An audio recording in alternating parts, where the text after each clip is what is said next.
You're listening to CITR News, bringing you interviews with local activists, politicians, and policy experts from Vancouver and the Lower Mainland. I'm Arman Rana. And I'm Akhil Krishna. It's Saturday, the 24th of April at 12:04 a.m. We're recording this episode from UBC's Vancouver campus on the ancestral, traditional, and unceded territories of the Hunkaminam-speaking Musqueam people. City elections are around the corner and municipal parties are finalizing their nominations. Today we are speaking to Dr. Devyani Singh, who was recently nominated as the City Council candidate by the Greens. Dr. Devyani Singh is a climate scientist specializing in energy and climate policy. She also holds an MBA in finance and worked for several years in industry as a financial analyst.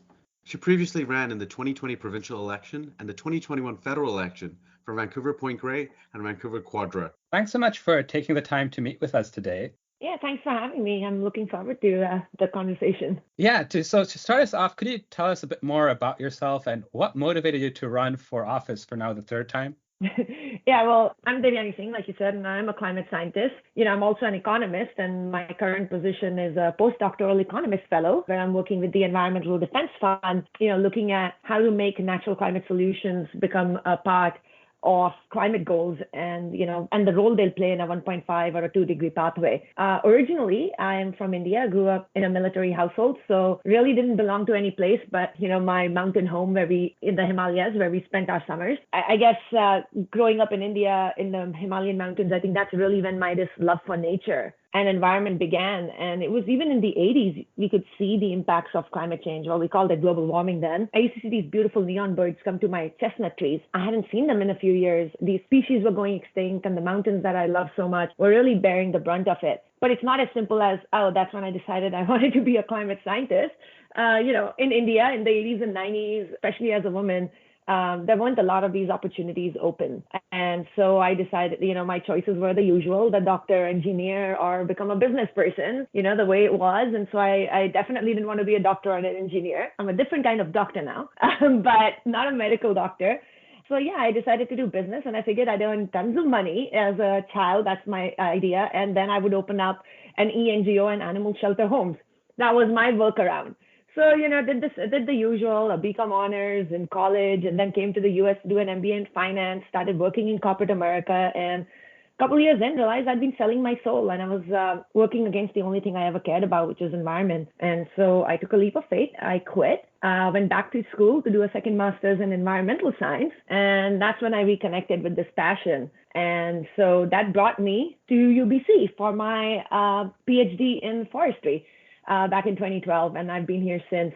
Luckily I did finish my PhD a few years ago. You know how long that takes. Yeah, that's how I came here, and I was in the Faculty of Forestry at UBC. I looked more at energy access and energy transitions and overall climate policy, and doing science for policy, basically finding answers to policy questions, and then doing the work, and then writing policy briefs and trying to reach out to elected politicians, and them not caring about the science or not taking action really started to frustrate me. And that's kind of what got me involved in 2020 in politics. Was I was really frustrated with the total lack of political will in tackling the climate emergency at the scale that's needed. And science has the answers. And if we don't, we know how to, we as scientists know how to find those answers. And so when the opportunity came in 2020, I decided to run. And I figured if politicians won't listen to science, then I'll just take the science to them. That's really what got me involved. And that's kind of, when I ran, that was what got me involved. And then I realized it became a lot more than just climate change for me. It became about representation as a woman of color, an immigrant, a grad student at UBC. We know how hard it is as students at UBC to be able to live in this city and to afford to, even pay our rent. I was paying 100% of my student stipend in rent for many years. That's not affordable. What are the issues we face as migrants? What are the issues we face as people of color, as renters? And I realized these were the voices that are not being heard in government at any level either. Then, for all these reasons that I continued to run federally. I've realized in the last few months that there's actually a lot of change that can happen at the local level. You really have the power to do something, like federally and, provincially you can do stuff, but really at the local level, I can pass motions. I'm a one voice in 10 versus as an MLA or an MP, I'm one voice in hundreds, or under 100 for an MLA. But It's still not as much. So I really, I'm excited about running for city council because there's a lot of work to be done in Vancouver. I love this city. It's been my Canada home for the last 10 years. And I think it truly should be affordable and livable for all of us. People who work here, people who grew up here, people who study here, everyone should be able to live here and be able to afford it. So that's kind of how I got involved on the political side of it. Sorry for the long answer, but I hope that was useful. No, it was great. And you covered a lot of topics that we're going to touch on later in the interview, a bit of foreshadowing there. So you've been a strong proponent of natural climate solutions, or NCS. You mentioned you're now working with, I think, the Environmental Defense Fund. On April 22nd, just a couple of days ago, you penned a piece where you stated, quote, well-designed NCS crediting and trading systems can help close this gap at a lower cost and at a faster pace because emissions reductions and removals achieved through NCS are often less expensive per unit of CO2 equivalent than those achieved by other means, unquote. Could you expand on how NCS crediting systems would work in kind of layman's terms and why they're the right tool in your mind to tackle climate change? Yeah, so natural climate solutions involve, a lot. So it's like you could say, I'm talking about crediting them, so which would fall under the carbon credits, where you would be trading in carbon sequestration and mitigation from natural climate solutions. Natural climate solutions can include pulling out of carbon from the atmosphere, which is through let's say planting trees and afforestation, or it could be to mitigate the emissions that's happening from improved agriculture, improved farming practices, or from reduced deforestation. So that's what we mean by natural climate solutions. And the reason I want to explain that before getting into it is not everybody understands what we mean by this. So they have a very important role to play. I don't like to call carbon credits as offsets because governments wrongly and companies are using them to increase production and offset the emissions they are creating rather than using them the way I feel and a lot of scientists feel should be used, which is we need to reduce our emissions always possible, such as a just transition away from fossil fuel infrastructure. But we'll never be able to have zero emissions as a society because there'll always be emissions from, let's say, things like agriculture and other things. And so it's that, 5 to 10% that's almost impossible to remove is what should be offset, not the 100%, like our Canada net zero plan says, which is, we'll increase our oil sands and, our oil and gas production and then offset it all. And so that's the first thing, so when I'm talking about using natural climate solutions as a climate mitigation tool, I'm not trying to give companies and countries a way out of their, the responsibility they have to reduce emissions first and then offset them. Yeah, they are cheaper in terms of, how much are these carbon credits, the price they are trading at compared to, let's say something like carbon capture and sequestration, which will cost billions and billions of dollars. And it is totally unproven at scale right now from the existing plants that we have. So when we talk about NCS being a cost-effective solution, it is actually a way cheaper compared to the same price that you would get to reduce, let's say, or pull out 1 ton of carbon dioxide equivalent from the air using other technological means. And they have an important role to play. We've seen that, we've seen the huge deforestation that's happening in the Amazon. A part of my project is really looking at that. There are a lot of different initiatives like REDD+, which is reduced emissions from deforestation and forest degradation.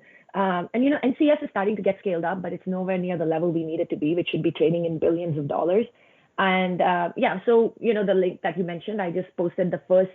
We're coming out with a briefing note series, which will be explaining what are some of these issues. And by issues, I mean I began with saying how offsets have a bad what do you say? Like people think of them not in the right light, and they think of them as something like greenwashing. And so there are many other concerns in this space, which is the integrity of these credits. By integrity, I mean, is the 1 ton I'm paying for, am I really getting 1 ton reduction? And right now, there are some issues within this space of natural climate solutions crediting that, we could make better in terms of the integrity of the credits, in terms of equity, demand side equity and supply side equity. We have this fear when we talk of just transitions that it's going to be another land grab and another way of colonization of, indigenous lands, where now if you're not taking them over for oil and gas extraction, now you'll take them over for either renewables or for, planting trees and again, take away it's just another form of colonization. So those are equity issues. How are we doing it right? Are we working with the indigenous communities? How are they sharing benefits? What is their role in the system? Because they have been caretakers and stewards of the land. So there's a lot of these concerns and complexities, and our briefing note series and an eventual handbook, which I am writing for, hopefully, the first draft should be ready end of the year. We'll be looking at some of these complexities. So given that these will play a very important role, because most companies and countries in all their net zero plans have put in NCS crediting as a way to reach their net zero goals. I don't know, was that a little more clear, or am I being too scientisty? Yeah, no, actually being able to communicate it well. Yeah, no, you touched on one thing I wanted to follow up on a bit, which is, you mentioned how, it could lead to some sort of colonization by these corporations of indigenous lands. But just more broadly, do you have any concerns? Because that's the one I think I've come across the most, is that these sort of trading programs could lead to increased privatizations of what used to be commons. And do you have any concerns, and how would you address those? Yeah, and that is, like I said, that really is like this whole equity issue with it, and it's conversations I've been having. So it's not just me doing this research. I'm actually collaborating with other partners, like other ENGOs, working with governments, working with indigenous communities, and talking to them in places like Brazil, where we've had RED Plus programs, speaking with local communities as well. So really trying to understand how I'm working on this project is really having these conversations with experts and people involved in this space, including the communities whom it would impact, and asking them what are some of these issues they faced, how do they see this being resolved, and what would these future finance systems, contracts, and crediting systems look like where it would be equitable. And sorry about that, that's my puppy just destroying things in the background. And so really working with them and seeing, discussing things like land rights or, benefit, like Avi said, if somebody is selling credits, is it somebody who, has had rights to the land, like indigenous communities, who should get the benefits? Is it some external company that comes in and says, I'm going to plant trees here? Should they get the benefits? We don't have all the answers, but we are trying to speak with the communities. We've just started this project. We've not really answered them yet. But these are the things we're hoping to clarify. These are the things we are hoping to clarify in the handbook and the briefing note series to really reach this answer. But some of the things I can say is there's something we call jurisdictional. A lot of these projects are done at the crediting is done at the project scale. But when you look at jurisdictional, that becomes at like a BC level or a Canada level offsetting. And I think some of these land rights and issues get a little easier to resolve at that scale. So yeah, there's no simple answer yet. And those are the things, complexities and issues we will be getting into in these briefing note series and the upcoming handbook. So stay tuned for some of this exciting stuff. So there's another area that regarding climate policy, and that's not often talked about, and it's cooling. According to the Cooling Emissions and Policy Synthesis Report from the United Nations Environment Program, more efficient cooling methods could prevent as much as 460 billion tons of greenhouse gas emissions over the next 40 years. This is roughly equal to 8 years of greenhouse gas emissions at 2018 levels. How should the city be handling this issue of cooling, especially as we move into much warmer and drier summers? Are you talking about like cooling using technology? Because that's different kinds of cooling. So I want to just clarify what type of cooling, like. So, for example, with refrigerants and phasing out of refrigerants and using more sustainable cooling methods for refrigeration and cooling of homes. Okay, yes. All right. So you were talking about that. Sorry, being sometimes not at all. Being too much into this, I'm like, well, there's 3 kinds of cooling I could talk about.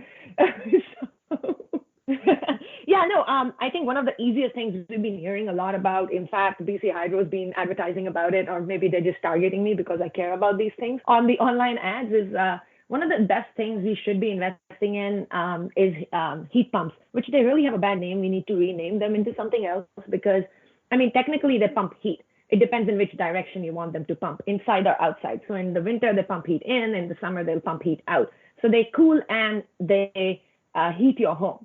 Right. And so what did we see when we had the heat dome, which happened last year, and we lost so many hundreds of people in this province? While we have heating in our homes in BC and in Vancouver, not a lot of people have air conditioning. We don't even have a fan. And, when it's hitting 40 degrees, it's almost unbearable. And so we need to look into this. And, some of the other things you can do to help this is better insulation, retrofitting of the homes. But these things are expensive, and the homes and the people who need them most are usually the poorer people, the older homes that people don't have so much money to fix. And, it's obviously the marginalized. And so definitely, I don't know personally at the city level how much money we have to be able to help, but we have the authority and we have the power to work with the province, to work with the federal government, to really apply for these grants and to help retrofit some of these most marginalized and poorest and oldest households. Because that's not only helping them survive the summers, but it's also reducing emissions because a lot of emissions happen from badly insulated homes. You need to heat it more, you need to cool it more. And so, just like in when we had that electricity crisis in Texas, people were getting very cold, but they have better insulated homes. That wouldn't have been an issue and they wouldn't have needed as much heating. So it can work both ways.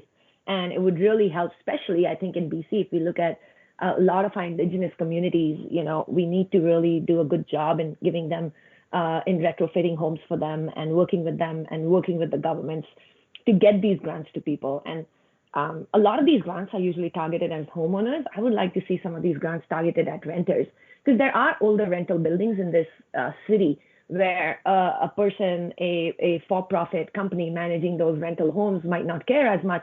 But if a renter could apply for it and it's not costing the company, then why shouldn't the renter be more comfortable and have access to lower heating and cooling bills and be able to survive another heat dome and hotter summers as we are going to experience with climate change? Since you mentioned, the other types of cooling, so perhaps could you touch upon what you think we can do at the municipal level to? Yeah. So one of the things is when we have these you look at LA and other places like that, they become heat islands. LA has its own weather systems because of the amount of concrete. So luckily in Vancouver, we do have a lot of tree cover and we have the ocean that comes in. But at the same time, when we start building more houses and more buildings to, accommodate and more people as they move into the city and to actually provide more truly affordable housing, we need to be very careful about that we are building very climate conscious and, climate resilient buildings. But B, what are we doing to reduce this heat island effect? And so I actually worked with 2 municipalities in the US to help create just climate action plans for them to get them to net zero by 2050. And we looked into things like, when you're building roads, about making permeable pavements on the side, having the trees in the middle. And the trees reminds me, that's one thing in Vancouver we should do a lot better is manage our trees, our urban trees. They were suffering in the heat dome last time. Things like green roofs. Green roofs are very easy, and they really reduce the amount of reflection that happens from the sun.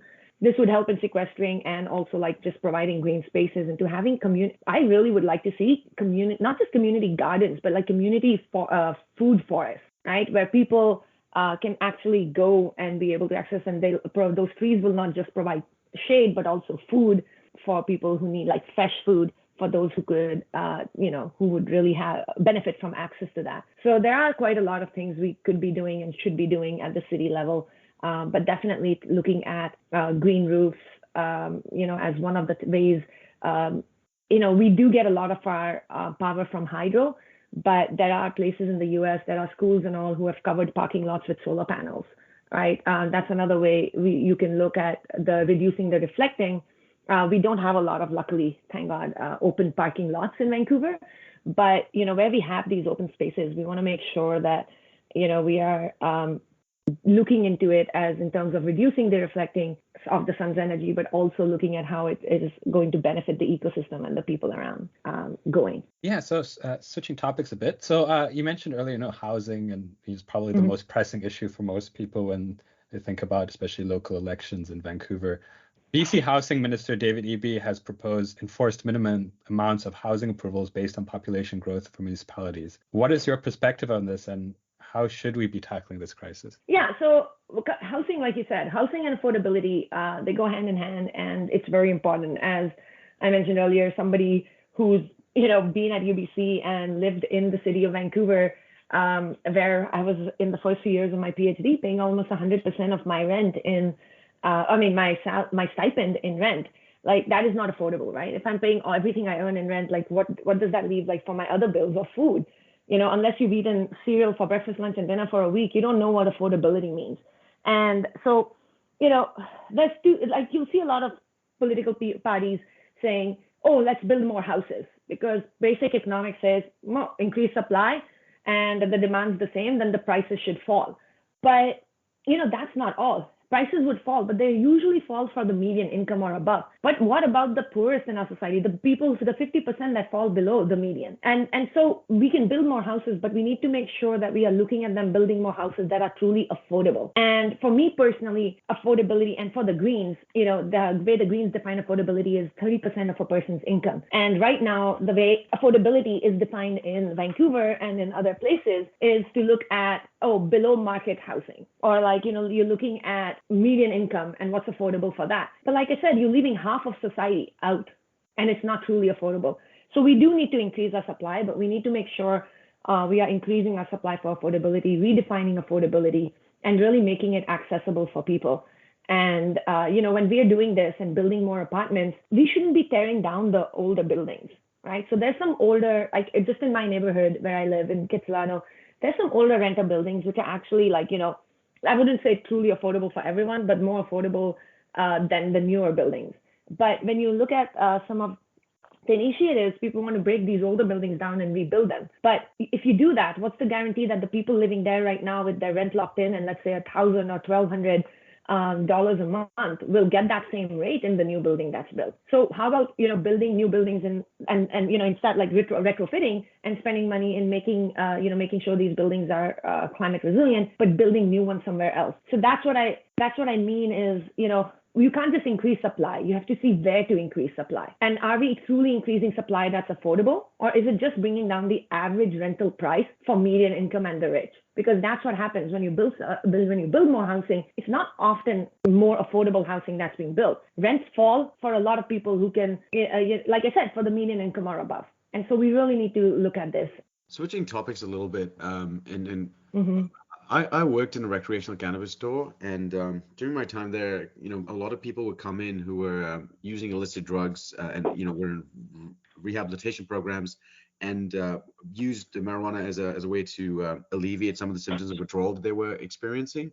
Yeah. And one person shared their experience with overdose and how it affected them and people they knew. Over the course of a month, I met this person maybe 5 or 6 times, and nearly every time they would share an experience of overdose that affected them or someone they knew. I asked them how their city should be approaching this crisis, and the one thing they felt really strongly about was that police arresting people for Mm-hmm. simple possession is the wrong way to go about this. I totally agree. What strategies do you seek to implement on city council to address this crisis? Yeah, and this is something I spoke about a lot during my provincial election too, was that we need to decriminalize drugs, and because once you decriminalize it, you can actually get them the people to help. These are not just some random people on the streets. These are our friends, family, neighbors. And the reason this is happening is we've allowed them to fall through the cracks of society. And so it's, instead of criminalizing them and what's happening with them, we need to be giving them the right help. And, policing is not that. We need to decriminalize it. Now, as we saw, the city doesn't have much control over police or the police budget, because they actually didn't pass the $7 million increase. And then the province just overturned that and is now forcing the city to fund the police by that much. I don't think so. Some of that has to come from the higher level, like the province, to decriminalize it, so that a lot of this police, then you don't have to get your police to enforce it. And when that's not happening, you probably don't need as much funding, for certain programs within the police. So I really think, one of the major thing is pushing the province, pushing the federal government, and I don't know how much a city can rule. Can a city ask for exception that we can decriminalize at our level? But if that's a possibility, then it should definitely be done. And we should be getting more social workers, more welfare workers to work with the people suffering from this, because, they do need help. Like I said, they're our friends, families, and our neighbors. And we shouldn't be, letting them fall through the cracks of society. That's on us. So BC does have an application to the federal government to allow us to decriminalize drugs. But we'll have to see what the federal government has to say about that. Yeah, and I mean, that's very important. I really do hope that the federal government listens. But I thought that this, because it's Vancouver Police Department and the city funds it, we should have control over it. But apparently we don't, and so that would be another thing to look into. Would be this reform of the Police Act at the province level, where the cities can have more say. And if the cities can have more say on the police department, then you can actually direct them what you want them to police and what you don't want them to police. And right now, if so, I do know that there is a ongoing committee in government, and Adam Olson, our BC Green MLA, is part of that, to looking at the reforming of the Police Act. But I think they also need to have someone from a municipality level represented there to tell them about the issues that municipal jurisdictions face when it comes to having control over the people who are policing their streets and their citizens.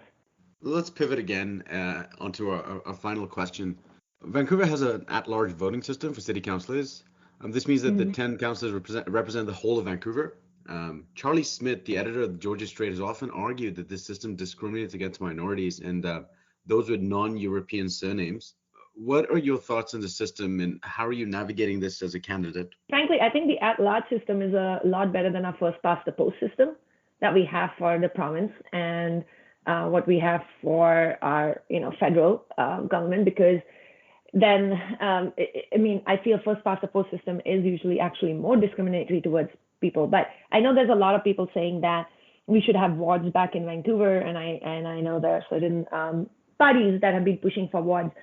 What's my opinion on that? My opinion is I think we need proportional representation no matter what system we have. Because when we have proportional representation, it makes it a lot easier, like you said, for minorities, for people with non-traditional last names, and for also truly the people getting the government they vote for. But beyond the electoral system, what we need to change is how the campaigning is done. I can tell you personally, as a person who ran federally and a person who ran provincially, it was really hard because I have a full-time job. I'm not rich. I have to keep my full-time job and work to be able to pay my rent, which, like I said, was most of my income. And now it's still a lot of my income. It's not anywhere close to affordable. I can't just drop everything. And this is me, and I still feel privileged enough to be able to run because I have an academic, scientific job where a thing like, if I was to do a debate, which these debates happen during work hours, during the middle of the week, I can still attend an all candidates debate and then work later in the evening or on the weekend. If we really want people from all walks of life to be in our government, for our government to really look like the citizens of this city and of the country, at all levels, we need to do better. A minimum wage worker or a person who has to work 9 to 5 in an office, they cannot run an election campaign. So do I have answers on how to improve that? No, but I think we really need to improve these systems and support people who are renters, people who are minimum wage workers, people who are, or people of color, indigenous people. We need to be able to create a system where it is a lot easier for them to even run and campaign. And definitely, we need electoral reform. It's one of the green values is proportional representation. We've heard every government say, this is going to be the last first-past-the-post election, and then we don't hear anything after that.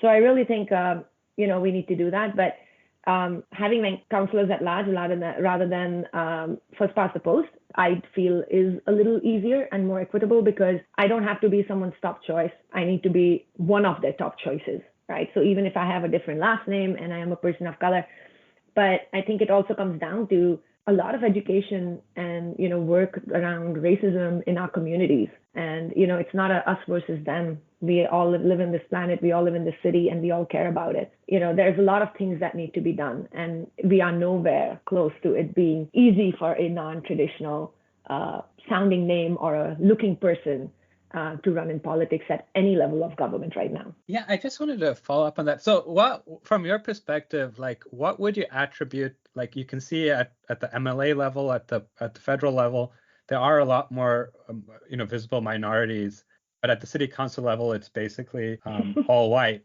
What would you attribute that to? Is it just a funding issue, or what's your perspective on that? Yeah, I think a lot of it could have to do with funding. We also, now we have a lot of local parties, but I know, like being an immigrant, like until a few years ago, I was just trying to get along, earn money, pay my bills in this country, and wasn't really involved in what was happening. And I've seen a lot of other people, who don't get that involved in politics, because when we first immigrate here, you're just trying to care for yourself and your family and provide for them. So I don't know. You're right. We do see a lot more at the federal and provincial level across the country. And yeah, I don't have an answer for that, frankly. I don't know. I do know funding is a big issue in all the elections I've run. But, and like I said, for me, it's more about finding the time and energy to be able to run with a full-time job. And I think a lot of immigrants, like I said, come here, they're starting from scratch and they're really busy building those lives. But like you said, but maybe it should be the same at a federal and a provincial level. Why at the city level, frankly, sorry, but I don't know. It's not something I've been able to figure out. Thanks for your time today, Dr. Singh.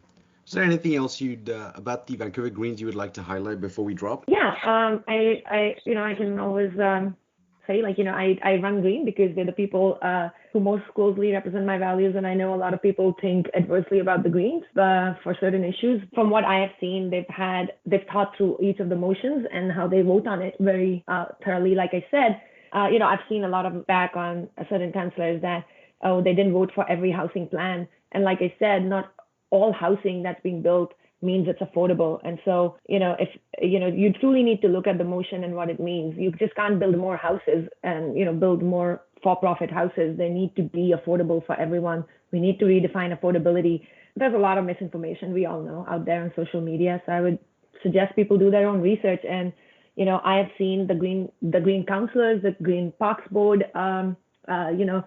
commissioners, and I've seen even the ones in the school board. They've done a lot for the city. And that's kind of why I decided to run with the Greens. Was I've really seen the impact they've had on the city.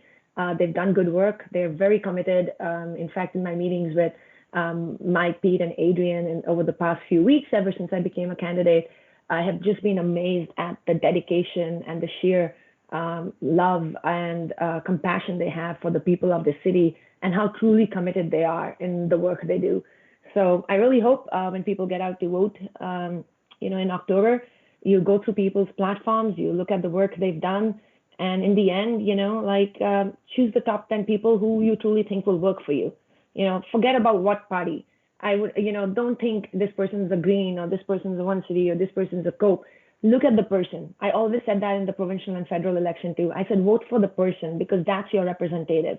Once elected, a person should be is your spokesperson. They are no longer part of a party, right? And especially with the Greens, our votes are not whipped at any level of government. That means I'm free to vote on my conscience and what my people and the people I represent truly want.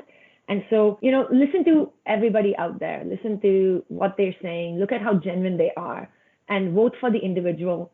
Forget party politics. Where has that gotten us at any level of government? I wish truly we could be a nonpartisan world where everybody could run as an independent. But again, like you said, where would funding come from? But if we could do that, I think, you're voting for the person. Vote for people who work with others well, because there's going to be 10 city councillors. You want to vote for a person who cares about you, will represent you well, and who's actually shown that they can work across party lines, across with other councillors to get things really done for you and the city, and they care about you. So that's what I would say.